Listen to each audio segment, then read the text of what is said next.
Hola, mi nombre es María Guadalupe Tobar Román de la carrera de Telemática. Estaré explicando mi evidencia de aprendizaje. Introducción. Para la realización de este trabajo se utilizó una base de datos del IFT en la cual se analizan las variables de estudio para la realización de tablas de frecuencia, así como un histograma y ojiva, además de sacar sus respectivas medidas de tendencia central y dispersión. Como desarrollo tenemos la identificación de las variables de estudio de la base de datos del IFT.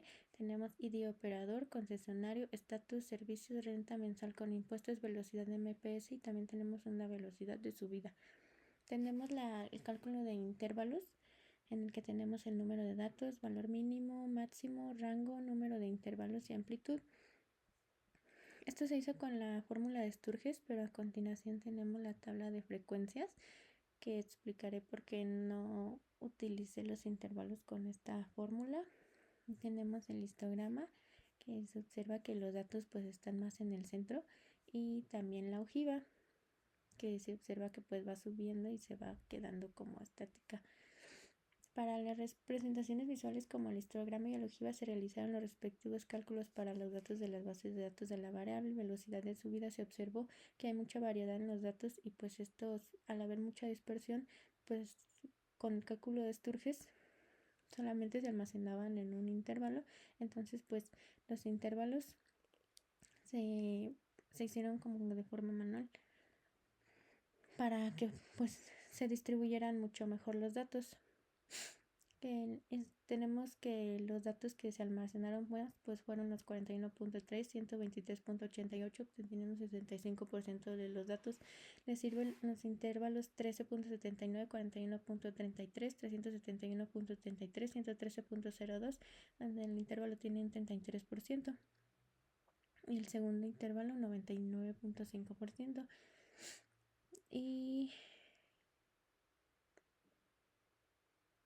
Y el segundo intervalo 99.5% de los datos, lo que nos dice que hay una menor concentración de los datos en este intervalo a comparación del intervalo que mayormente recaudó los datos, que obtuvo un 65%. Pues la interpretación del histograma nos dice que la velocidad está en mediciones centrales, lo que nos indica que el servicio es estable. Como se obtuvieron muchas mediciones altas, significa que la velocidad de subida es rápida y confiable. En el gráfico de ojiva, en el eje X se encuentran los intervalos y en el eje Y la frecuencia acumulada. Se observa la curva sube de manera rápida y esto nos indica que pues hay más valores y pues se queda estática ya casi al último, que solo hay un solo intervalo.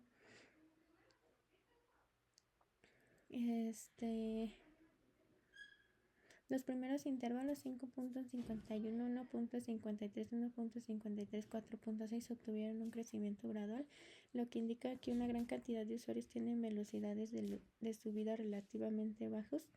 Un crecimiento acelerado en intervalos medios a partir del intervalo 4.6, 13.79 y 41.3. La curva se eleva con rapidez, lo que indica una concentración de datos de desaceleración en los valores más altos en los últimos intervalos, por ejemplo 371.33 y 1113.02. Y pues la pendiente se aplana, lo que quiere decir que pocos usuarios tienen velocidades extremadamente altas.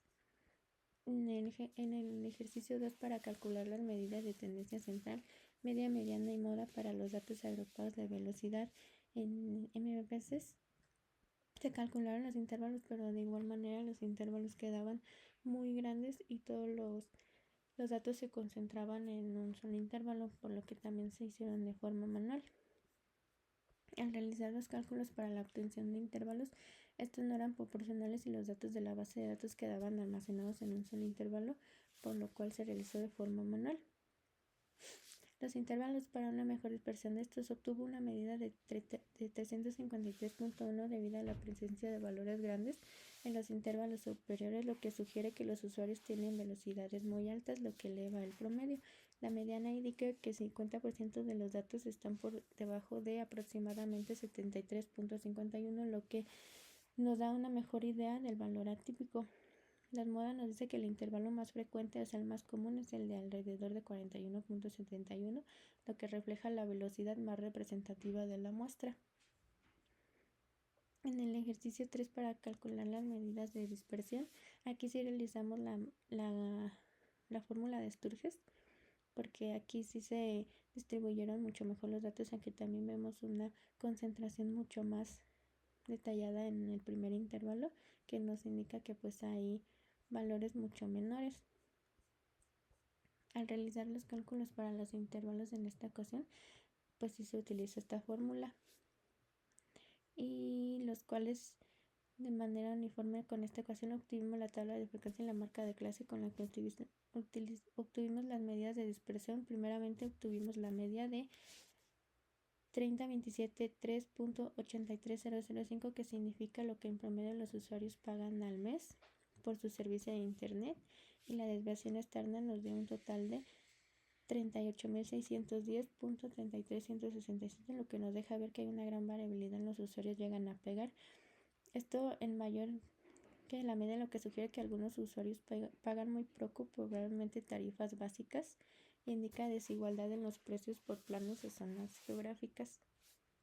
La varianza nos da una idea de que los precios varían mucho. El rango, la diferencia entre el plan más barato al más caro en la base de datos es de 275.700 al mes y el más barato de 100 mensuales. En conclusión, gracias a estas medidas logramos observar cómo están distribuidos los precios y las diferencias de estos. Gracias a estos ejercicios se logró una mejor comprensión de los temas vistos en la unidad. La base de datos otorgada contenía datos muy dispersos, lo que dificultó un poco la realización de las medidas y de las tablas de frecuencia de los datos agrupados, e identificar cómo estos representan los datos que se tienen.